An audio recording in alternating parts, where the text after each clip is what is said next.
advocacy group has presented a damning indictment of Governor Alia's administration, highlighting 12 key areas of concern.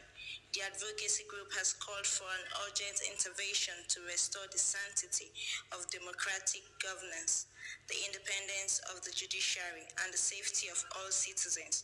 Governor Alia must be held accountable for his actions, and steps must be taken to ensure that the principles of democracy and the rule of law are upheld in Benue State.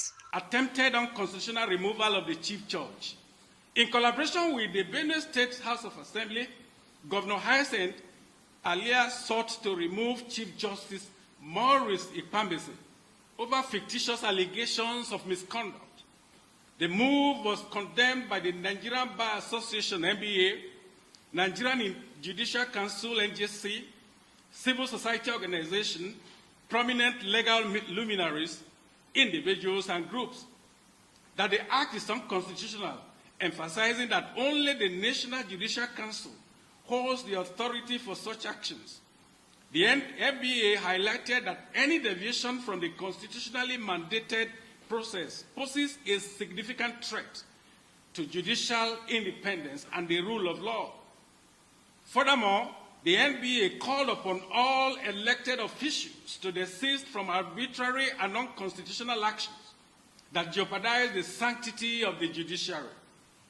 They also urged law enforcement agencies to ensure that Justice Ikpambese is not prevented from discharging his duties, emphasizing the imperative to protect judicial officers from any form of harassment or intimidation.